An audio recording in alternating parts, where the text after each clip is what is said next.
67 BPSC exam में मात्र एक दिन बचा है। मैं आपका दोस्त आपका भाई प्रेमचंद्रा लेकर आया हूं इकोनॉमिक्स के इम्पोर्टेंट क्वेश्चन जिसे बच्चे एग्ज़ाम में छोड़ देते हैं। सबसे पहले 67 एग्ज़ाम देने वाले सभी परीक्षार्थियों को प्री एग्ज़ाम ट्रेनिंग चैनल की ओर से शुभकामनाएं। दोस्तों वीडियो देख लीजिए पूरा, ज़्यादा लंबा वीडियो नहीं होने वाला है, लेकिन ये प्रश्न जो है अधिकतर बच्चे छोड़ देते हैं और इसलिए मैं लास्ट में लाया ताकि आपकी तैयारी में और चार चांद लग जाए। दोस्तों ठीक है, आप कटअप ज़रूर पार करें।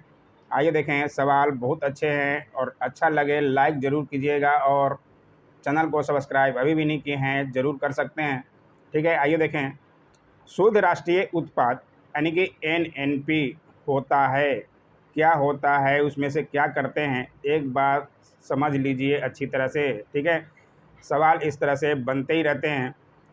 शुद्ध राष्ट्रीय उत्पाद एनएनपी जीएनपी में से मूल ह्रास को घटाने के बाद ज्ञात किया जाता है। ठीक है, तो इसका आंसर है आपका बी। और ये क्या होता है जीएनपी और एनएनपी, उसका फुल फॉर्म को आपके सामने लिख दिया गया है ताकि आप स्पष्ट रूप से समझ सकें। ठीक है, एनएनपी का मतलब होता है नेट नेशनल प्रोडक्ट। ठीक है, अगर फुल फॉर्म भी आ जाए तो आप छोड़िएगा नहीं। ठीक है भाई, तो छोड़ना नहीं है भाई, आपको एग्ज़ाम में क्लियर करना है। ठीक है, नेट नेशनल प्रोडक्ट यानी कि शुद्ध राष्ट्रीय उत्पाद और जीएनपी, बहुत बार ये सब सवाल आएंगे। तो जीएनपी का मतलब होता है ग्रॉस नेशनल प्रोडक्ट।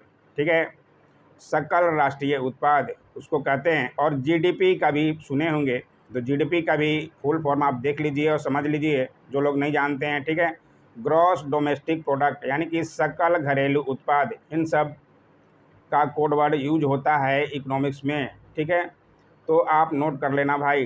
ठीक है, तो और लाइक सब्सक्राइब कर लेना भाई, आप ही का चैनल है, आपके भाई का चैनल है। ठीक है, आइए देखें। केंद्र और राज्यों के बीच राजस्व अर्थात करों से प्राप्त धन के विभाजन की सिफारिश कौन करता है? बहुत ही इम्पोर्टेंट सवाल है और बहुत अच्छा सवाल, ये बार बार एग्जाम में दिखता है। ये सब सवालों को लिया गया है, आप आराम से पूरा वीडियो देखिए, एक बार आराम से समझ लीजिए लास्ट एग्जाम में।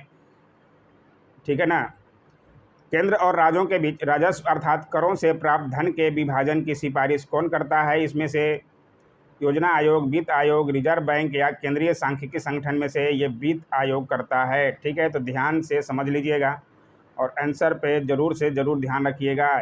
बहुत कंफ्यूज करने वाले सवाल होते हैं जिसे बच्चे अधिकतर छोड़ देते हैं और बहुत अच्छी तरह से लिया गया है सारे इम्पोर्टेंट क्वेश्चन को। ठीक है, मानव विकास सूचकांक कौन जारी करता है? ये सवाल भी बहुत बार देखा गया है।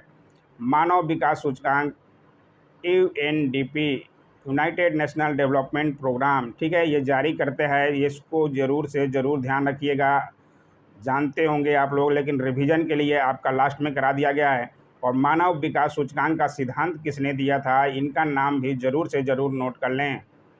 ठीक है भाई, नोट कर लो भाई, बहुत इंपॉर्टेंट है आपके लिए। महबूब उल हक ने दिया था और सवाल आपको दिखेगा ही। ठीक है, और प्री एग्ज़ाम ट्रेनिंग को अभी भी सब्सक्राइब नहीं किए हैं कर सकते हैं। आयकर कौन लगाता है? राज्य सरकार, रिजर्व बैंक ऑफ इंडिया, केंद्र सरकार या राज्य और केंद्र सरकार दोनों में से आयकर, इनकम टैक्स कौन लगाता है? तो ये लगाते हैं केंद्र सरकार। ठीक है, तो ध्यान रखिएगा। ठीक है ना, भारत में वित्त आयोग के गठन का प्रावधान संविधान के किस अनुच्छेद में है? वित्त आयोग, वित्त मंत्री कौन है? निर्मला सीतारमन जी। अभी बजट लाई थी। ठीक है, बजट पे आप लोग देख ही लिए होंगे, बजट पे पूरा वीडियो बना हुआ है और बजट से भी सवाल रहता ही है। ठीक है, बिहार बजट पे भी सवाल रहता है और मैंने इसमें भी कराया है, तो आप पूरा वीडियो देखिए और समझिए। ठीक है ना, ये अनुच्छेद 280 के अंतर्गत आता है वित्त आयोग का गठन का प्रावधान। ठीक है, तो ये ज़रूर से ज़रूर ध्यान रखिएगा। और आइए देखें, राजकोषीय नीति का संबंध है, किससे है राजकोषीय नीति का संबंध? अर्थव्यवस्था में मुद्रापूर्ति से, बैंकिंग व्यवस्था में विनियमन से, आर्थिक विकास के लिए नियोजन से या सरकार की आय तथा व्यय से में? ये राजकोषीय नीति सरकार की आय तथा व्यय से संबंध रखता है। ठीक है, अच्छे सवाल सारे इम्पोर्टेंट लिए गए हैं जो एग्ज़ाम में पूछे जाने की संभावना जिनकी ज़्यादा रहती है। ठीक है, भारत में नवरत्न का दर्जा किस प्रकार की कंपनी को दिया जाता है? नवरत्न का दर्जा जो है सरकारी कंपनियों को यानी कि सार्वजनिक क्षेत्र की कंपनियां, पब्लिक सेक्टर की कंपनियों को दिया जाता है, ठीक है, प्राइवेट कंपनियों को नहीं। तो ये ज़रूर से ज़रूर ध्यान रख लीजिएगा, बहुत इम्पोर्टेंट सवाल है, ठीक है। भारत में न्यूनतम समर्थन मूल्य का निर्धारण कौन करता है? बहुत बार एग्जाम में पूछा गया है और आ भी सकता है, क्योंकि कृषि बिल आया था। और ये भी ज़रूर ध्यान रखिएगा, कृषि बिल कब आया था, ये डेट ज़रूर आप नोट कर लें, अभी भी नहीं जानते हैं, क्योंकि कृषि बिल जो है रद्द कर दिया गया है, और किस डेट को रद्द किया गया है और कब लाया गया था, ये ज़रूर से ज़रूर ध्यान रखें। एग्ज़ाम में दिखने की बहुत ज़्यादा संभावना है दोस्तों, ठीक है ना। तो आप तैयार रहिए दोस्तों, ठीक है, हम आपके साथ हैं। भारत में न्यूनतम समर्थन मूल्य का निर्धारण कौन करता है? तो कृषि लागत एवं मूल्य आयोग। इसे ज़रूर से ज़रूर ध्यान रखिएगा, गलती मत कीजिएगा एग्जामों में, ठीक है भाई। बंद अर्थव्यवस्था यानी कि क्लोज्ड इकोनॉमी का अर्थ है, बंद अर्थव्यवस्था यानी कि क्लोज्ड इकोनॉमी में आयात और निर्यात दोनों बंद हो जाते हैं, ठीक है। तो ये भी ज़रूर ध्यान रखना भाई। आवश्यक वस्तुओं का संकट काल के लिए भंडारण क्या कहलाता है? क्योंकि कोरोना काल में देखे होंगे, भंडारण के द्वारा ही मोदी जी ने सबको राशन दिया, ठीक है, गरीबों को। तो ये ज़रूर हो जाता है सवाल कि इसको जानना, ठीक है। आवश्यक वस्तुओं का संकट काल के लिए भंडारण को क्या कहा जाता है? Extra stock, future stock, buffer stock, या इनमें से कोई नहीं में से बफर स्टॉक कहते हैं, ठीक है। संकट काल के लिए भंडारण क्या कहलाता है? Buffer stock. नाम जरूर से ज़रूर ध्यान रखिएगा, ठीक है, इम्पोर्टेंट सवाल है ये, क्योंकि अभी कोरोना काल में स्टॉक की माल, वैसे एफसीआई गोदाम होते हैं, फूड कॉरपोरेशन ऑफ इंडिया, लेकिन यहाँ बफर स्टॉक कहलाता है जो रखा जाता है, ठीक है। किसी बैंक द्वारा दूसरे विदेशी बैंक में विदेशी मुद्रा में खोला गया खाता कहलाता है, क्या कहलाता है? नोस्ट्रो अकाउंट कहलाता है। इसे भी ज़रूर से ज़रूर एक नज़र देखते हुए चलेंगे, एग्जाम में अगर पूछ दे तो आप गलती नहीं कीजिएगा दोस्तों। नाबार्ड संस्था की स्थापना किसकी सिफारिश के आधार पर की गई थी? नाबार्ड की स्थापना 1982 ईस्वी में 1982 में की गई थी, लेकिन किसकी सिफारिश पर की गई थी? तो ये भी सवाल इम्पोर्टेंट हो जाता है। स्वर्ण सिंह समिति, नरसिंहन समिति, बाजू समिति या शिव रमन समिति में से शिव रमन समिति की सिफारिश पर नाबार्ड की स्थापना की गई थी। और नाबार्ड के लिए पूरा डिटेल में दे दिया हूँ, क्योंकि सवाल यहाँ से एक रहता ही है, ठीक है। तो आप ज़रूर से ज़रूर नोट कर लो भाई, ठीक है। 12 जुलाई 1982 को स्थापित national bank for agriculture and rural development यानी कि नाबार्ड एक विकास वित्तीय संस्था या बैंक है जो मुख्य रूप से भारत के ग्रामीण क्षेत्र पर केंद्रित है। बहुत बार सवाल बनता है भाई, ठीक है। नाबार्ड की स्थापना बी शिव रमन समिति की सिफारिश पर की गई थी, ठीक है। इनमें से कौन सा बेमेल है? और ये भी इम्पोर्टेंट सवाल है, इसमें पुस्तक और लेखक दिए हुए हैं जो कि इकोनॉमिक्स से संबंधित हैं, ठीक है। तो आप देख लीजिए, प्लानिंग एंड द पुअर इन्होंने लिखा था बीएस मिन्हास ने, तो ये भी अच्छा सही दिया है। प्लान्ड इकोनॉमी फॉर इंडिया, बहुत बार सवाल आपको दिखने को मिला होगा, ठीक है। प्लान्ड इकोनॉमी फॉर इंडिया के लेखक कौन थे? एम विश्वेश्वरैया, ठीक है। तो यह भी सवाल बन जाए तो आप छोड़िएगा नहीं, ठीक है। अर्थशास्त्र के लेखक यहाँ दिया एडम स्मिथ, जो कि गलत दिया है, बेमेल इसमें से छांटना है। तो ऐसे में बहुत इजी रहता है, थोड़ा सा अगर आप जानकार हैं तो आप ज़रूर से ज़रूर आंसर सही लगा देंगे। यहाँ अर्थशास्त्र के जनक एडम स्मिथ जी हैं, ठीक है। अर्थशास्त्र के जनक पूछ दे तो एडम स्मिथ पे ही मारिएगा, लेकिन अर्थशास्त्र के पुस्तक के लेखक सबको पता होना चाहिए, चाणक्य यानी कि कौटिल्य थे, ठीक है भाई। और property and un British rule in India, ये कौन लाए थे? भारत के वृद्ध व्यक्ति दादा भाई नेहरूजी, ठीक है। तो ये भी सही दिया है, यानी कि इसमें से गलत दिया है अर्थशास्त्र वाला, ठीक है। इसको ज़रूर से ज़रूर ध्यान रखिएगा। एडम स्मिथ को जनक कहा जाता है, फादर ऑफ इकोनॉमी कहा जाता है, ठीक है। और अर्थशास्त्र पुस्तक के लेखक कौटिल्य, अच्छी तरह से लिख दिया गया है ताकि आपको जो है एग्ज़ाम में अच्छे से समझ में आ जाए, ठीक है। वर्तमान में 200 रुपये के नोट पर किसके हस्ताक्षर होते हैं? ये भी सवाल बहुत ही इम्पोर्टेंट होने वाला है, नोट पे भी सवाल रहता ही है, आप देखे होंगे, ठीक है।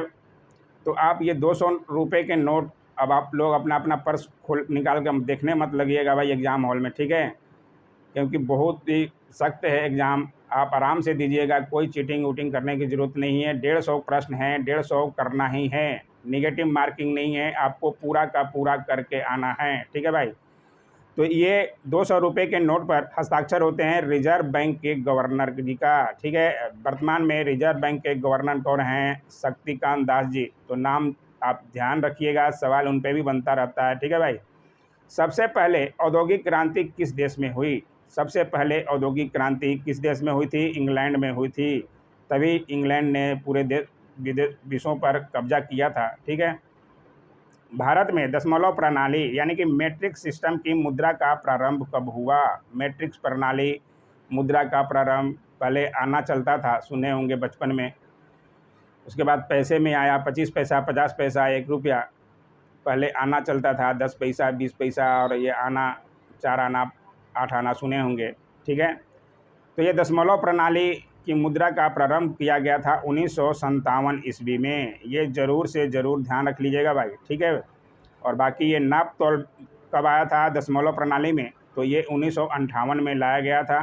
ठीक है, दोनों को समझ लीजिएगा, नाप तोल और ये मुद्रा दशमलव प्रणाली कब आया था? 1957 में, और नाप तोल दशमलव प्रणाली आया था 1958 में। ठीक है भाई। आर्थिक क्षेत्रकों का भारत की जीडीपी में उनके योगदान के आधार पर घटते क्रम में सही अनुक्रम कौन सा है? वर्तमान में भारत के जीडीपी में योगदान किसका सबसे ज़्यादा है? सेवा क्षेत्र का। ठीक है। और उसके बाद है उद्योग क्षेत्र का, और अभी लास्ट में हो गया है कृषि। पहले कृषि प्रथम पे थे, लेकिन अभी कृषि बाद में आ गया, इसलिए सबसे पहले किनका योगदान ज़्यादा है भारत की जीडीपी में? तो सेवा का, फिर उद्योग का, और फिर कृषि का। ठीक है भाई, नोट कर लेना भाई, बहुत इंपॉर्टेंट सवाल हैं, ऐसे सवाल बनते हैं और आप लोग छोड़ के आ जाते हैं, अच्छा नहीं लगता। ठीक है, इसलिए लाया गया है लास्ट में। छिपी अथवा प्रछंद बेरोजगारी का अर्थ है? बहुत अच्छा सवाल है ये भी भाई। छिपी अथवा प्रछंद बेरोजगारी का अर्थ है श्रमिक की सीमांत उत्पादकता शून्य होती है। ठीक है, तो ये भी अच्छा सवाल है, और यदि इसको इम्पोर्टेंट है, आप नोट जरूर कर लीजिएगा। इस पे देखिए पूरा डिटेल लिखा है। यदि किसी काम में आवश्यकता से अधिक व्यक्ति संलग्न हो, कृषि में लगे रहते हैं आवश्यकता से अधिक, ठीक है, पैदावार उतना ही होता है, आप 2 काम कर रहे हैं या 1 काम कर रहे हो, तो उसे ही छिपी बेरोजगारी कहते हैं। ठीक है, आप नोट कर लीजिएगा भाई, आपके लिए ही है। भारत का विदेशी व्यापार कुल विदेशी व्यापार का लगभग कितने प्रतिशत है? लगभग 2% के होता है। तो लगभग में अगर पूछे तो 2% लगाइएगा ज़रूर से ज़रूर। ठीक है, और 2% के आसपास ही रहता है, थोड़ा बढ़ता घटता रहता है। तो ये विदेशी व्यापार कुल विदेशी व्यापार का लगभग 2% होता है। ये ज़रूर एक बार ध्यान रखिए, आपका एग्ज़ाम में पॉइंट में भी रहे तो आप आंसर लगा सकते हैं। ठीक है भाई। इनमें से कौन सा कथन सही है? ठीक है, ये कथन को आप ज़रूर से ज़रूर नोट कर लें, क्योंकि तीनों कथन सत्य है और तीनों कथन पे सवाल बनता है। वह मुद्रा जिसमें शीघ्र पलायन की प्रवृत्ति होती है, शीघ्र पलायन की, ठीक है, उसे गर्म मुद्रा यानी कि हॉट मनी कहलाती है। तो इसे भी ध्यान रखिएगा। और जिसकी आपूर्ति से मांग अधिक हो उसे हार्ड करेंसी कहलाती है। ठीक है भाई। और तीसरा है जिसकी आपूर्ति से मांग कम हो, सॉफ्ट करेंसी कहलाती है। मांग कम हो तो सॉफ्ट करेंसी कहलाएगी, और आपूर्ति से मांग अधिक हो तो हार्ड करेंसी कहलाएगी। ठीक है भाई, तो इनको ध्यान से ज़रूर नोट कर लीजिएगा। इकोनॉमिक्स में करना है तो आपको ये सब जानना ही पड़ेगा दोस्तों। ठीक है भाई, ये तीनों कथन सही है, इसलिए आंसर जो है आपका डी हुआ। ठीक है। डंकल प्रस्ताव और उरुग्वे समझौता किससे संबंधित था? डंकल प्रस्ताव और उरुग्वे समझौता WTO वर्ल्ड ट्रेड ऑर्गेनाइजेशन से संबंधित था। ये जरूर ध्यान रखना भाई। ठीक है। और विश्व स्वास्थ्य व्यापार संगठन WTO वर्ल्ड ट्रेड ऑर्गेनाइजेशन यानी कि विश्व व्यापार संगठन का मुख्यालय कहाँ है? इस पर भी सवाल रहता है भाई, तो आप नोट कर लेना अगर अभी भी नहीं जानते हैं तो। ठीक है, जेनेवा स्विट्ज़रलैंड में है। और अभी भी सब्सक्राइब नहीं किए हैं अपने भाई का चैनल तो कर लीजिए। ठीक है भाई। विमुद्रीकरण का उद्देश्य होता है, विमुद्रीकरण होता है अपने भारत में भी, तो इसका क्या उद्देश्य होता है, किस लिए किया जाता है? ये काले धन पर नियंत्रण पाने के लिए किया जाता है भाई। ठीक है, तो ये तो आप जानते होंगे, नहीं जानते हैं अभी भी तो ये ध्यान रखिएगा भाई, एग्जाम में अगर पूछ दे तो ध्यान रखिएगा। शून्य आधारित बजट की अवधारणा किसकी देन है? शून्य आधारित बजट की अवधारणा किसकी देन है? ये पीटर पायर की देन है। और किन के समय में लाया गया था? राजीव गांधी जी की सरकार के समय लाया गया था, जब वो प्रधानमंत्री थे। ठीक है भाई, तो ये ध्यान रखिएगा। गरीब उन्मूलन और आत्मनिर्भरता की प्राप्ति कौन सी पंचवर्षीय योजना का उद्देश्य था? ये भी अच्छा सवाल है भाई। और ये है 5वीं पंचवर्षीय योजना का उद्देश्य, और पंचवर्षीय योजना पे भी पूरा वीडियो बना दिया गया है, आप एक बार ज़रूर देख लें, क्योंकि ऑडिटर के एग्ज़ाम में 3-4 सवाल यहाँ से थे। और जनगणना तो आपका ज़रूरी है ही, जनगणना पे भी 3-4 सवाल रहते हैं, और 2-3 बार बना दिया गया है बिहार की जनगणना, ठीक है ना। तो आप देख लीजिए भाई, प्लेलिस्ट में जाकर बहुत सारे वीडियो हैं। लास्ट में रिवीजन के लिए सबसे अच्छा बनाया गया है सारे क्वेश्चन को। भारत में आयकर किस प्रकार का कर है? भारत में आयकर जो है प्रगतिशील प्रत्यक्ष कर है, ठीक है, क्योंकि यहाँ पर फिक्स नहीं है किसी को, कोई कम इनकम करता है, कोई ज़्यादा इनकम करता है, जितना ज़्यादा इनकम जो करता है उस पर ज़्यादा टैक्स रहता है, ठीक है। तो ये ध्यान रखिएगा, प्रगतिशील है। कृषि उपज के लिए न्यूनतम समर्थन मूल्य, फिर से वो प्रश्न आ गया, देखिए, क्योंकि ये इम्पोर्टेंट है भाई, इसको आपको जानना ही पड़ेगा, ठीक है भाई, ये तो छोड़िएगा मत। कृषि उपज के लिए न्यूनतम समर्थन मूल्य यानी कि एमएसपी किसके द्वारा घोषित किया जाता है? ये घोषित किया जाता है कृषि लागत एवं मूल्य आयोग द्वारा, ठीक है। तो ये प्रश्न 2 तरीके से पूछा था, इसलिए मैंने लाया, और ये सबसे ज़्यादा इम्पोर्टेंट सवाल है, इसलिए भाई आपको जानना जरूरी है। बिहार में संपत्ति स्वामित्व योजना को निम्नलिखित में से किसके द्वारा 24 अप्रैल 2021 को लॉन्च किया गया? 24 अप्रैल 2021 को लॉन्च किया गया, और इम्पोर्टेंट सवाल है, और बिहार में हुआ है। संपत्ति स्वामित्व योजना किसके द्वारा लागू किया गया? संपत्ति स्वामित्व योजना ये लागू किया गया था भारत के प्रधानमंत्री नरेंद्र मोदी जी द्वारा। तो इम्पोर्टेंट बहुत है दोस्तों, ठीक है, नोट कर लीजिएगा। वित्त वर्ष 2021-22 में बिहार का कुल व्यय बजट अनुमान कितने करोड़ रुपए का है? ये तो जानते ही होंगे सब। 2022-23 का भी आ गया है, तो दोनों का मैं लेकर आया हूँ आपको डिटेल के समझाने के लिए। और बिहार बजट पे भी मेरा वीडियो बना हुआ है, ठीक है, आर्थिक सर्वेक्षण पर बना हुआ है, और बहुत लोगों ने पसंद भी किया है। तो अगर आप अभी भी नहीं देखे हैं तो एक बार नज़र ज़रूर मार लीजिएगा, क्योंकि सवाल आपका रहेगा ही भाई, ठीक है। यहाँ 2021-22 से पूछ रहा है, तो 2.18 लाख करोड़ रुपए के लगभग, ठीक है। और पूरा डिटेल के लिए यहाँ से आप ज़रूर नोट कर लें, क्योंकि 2022-23 में बढ़कर 2,37,691 करोड़ 19 लाख रुपए हो गया है, ठीक है भाई। इससे पहले 2021-22 में यह 2,18,302 करोड़ और 70 लाख रुपए था। ये सब जरूर ध्यान रखिएगा, यहाँ पॉइंट में दिया गया है, लेकिन अधिकतर बीपीएससी के एग्ज़ाम में पॉइंट नहीं, पूरा डिटेल पूछता है, तो आपके लिए ला दिया गया है भाई, ठीक है। यहाँ से गलती नहीं कीजिएगा भाई। बिहार में सबसे ज़्यादा खर्च किस पे हुआ है? शिक्षा पर। कितना हुआ है तो यहाँ ज़रूर से ज़रूर नोट कर लें, ठीक है। और कितना प्रतिशत हुआ है ये भी लिखा गया है, ठीक है। और कृषि बजट पे कितना खर्च हुआ है ये 2022-23 के बजट में, तो उसे भी ज़रूर ध्यान रखिए भाई, ठीक है भाई। बिहार का वित्तीय वर्ष 2021-22 का कुल व्यय बजट अनुमान 2020-21 के कुल व्यय बजट अनुमान का कितना प्रतिशत है? ठीक है भाई, तो ये भी ध्यान रखिए कितना प्रतिशत है कुल व्यय बजट अनुमान का 2020 की तुलना में कितना है, तो इस पे सवाल रहते हैं। तो 3.09%, ठीक है, तो ये ज़रूर ध्यान रखिएगा।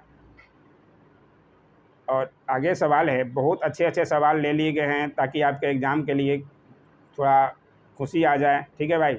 वित्तीय वर्ष 2021-22 के लिए बिहार का अनुमानित राजकोषीय घाटा क्या है? राजकोषीय घाटा पे भी सवाल रहता है, और वित्तीय वर्ष 2021-22 से ही ज़्यादा सवाल रहने की उम्मीद है, क्योंकि 2022-23 के पहले से ही मुझे लगता है क्वेश्चन पेपर सेट हो गया होगा, क्योंकि एग्ज़ाम जो है कभी दिसंबर में होने वाला था, कभी जनवरी में, कभी क्या, ठीक है भाई। तो ये आपका अधिकतर 2021-22 से ही सवाल रहने की उम्मीद है। तो राजकोषीय घाटा कितना था? तो था 2.97%, ठीक है भाई। तो ध्यान रखिएगा भाई, आपके लिए है बहुत अच्छे सवाल। वित्त वर्ष 2021-22 के लिए बिहार का अनुमानित सकल राज घरेलू उत्पाद यानी कि जीएसडीपी वर्तमान मूल्य पर कितना है? ठीक है, तो बिहार का अनुमानित सकल राज घरेलू उत्पाद बहुत इंपॉर्टेंट सवाल है, और कितना है? तो 7,57,026 करोड़ रुपया, ठीक है भाई। तो ये ज़रूर पॉइंट ध्यान रखिएगा, आप पूरे नंबर के अनुसार आपको ऐसे सवाल दिखेंगे, ठीक है भाई। आप आराम से नोट कर लीजिए अभी भी, और लास्ट तैयारी कल के लिए तैयार रहिए। आत्मनिर्भर बिहार के 7 निश्चय 2 योजना में निम्नलिखित में से कौन शामिल नहीं है? सात निश्चय पर भी अलग से वीडियो डाला हुआ है, ज़रूर देख लें इन सब चीज़ों को। इसमें कौन शामिल नहीं है पूछ रहा है, तो इसमें शामिल नहीं है आर्थिक हल युवाओं को बल, ठीक है, बाकी ये सब शामिल हैं। तो आप एक बार ज़रूर से ज़रूर सातों को देख लें, सात निश्चय पार्ट 1 और 2 के, ठीक है। तो वहाँ से सवाल रहना है भाई आपका एग्ज़ाम में, ठीक है भाई, ध्यान से ज़रूर नोट कर लीजिएगा और देख लीजिएगा जाते समय एग्ज़ाम के पहले। वित्तीय वर्ष 2021-22 के दौरान आत्मनिर्भर बिहार के 7 निश्चय 2 योजना के तहत कितने करोड़ रुपया बजटीय आवंटन रखा गया है? कितने करोड़ रुपए का आवंटन दिया गया 7 निश्चय 2 योजना के लिए?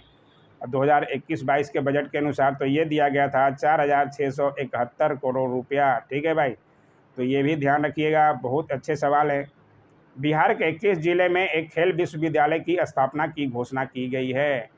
एक खेल विश्वविद्यालय की स्थापना की घोषणा हुई है, तो इम्पोर्टेंट हो जाता है। और ये कहाँ हुई है? तो अधिकतर सारे कहाँ हो रहे हैं? नालंदा ज़िले में, ठीक है भाई। तो आप ध्यान रखिएगा, सफारी भी वहीं भी हो रहा और ये खेल विश्वविद्यालय की स्थापना भी सारा नालंदा में हो रहा, तब नालंदा को मत भूलिएगा दोस्तों। तो भाई आपके सवाल ये हो गए, अच्छे अच्छे सवाल कराए गए। कैसे लगे आपका वीडियो ज़रूर कमेंट कीजिए। लास्ट की तैयारी और कल के लिए बहुत बहुत शुभकामनाएं मेरी तरफ से। बेस्ट ऑफ लक सबको। और वीडियो कैसा लगा ज़रूर बता दिया कीजिए। Don't forget to like share comment and subscribe my YouTube channel. Thanks for watching my YouTube channel.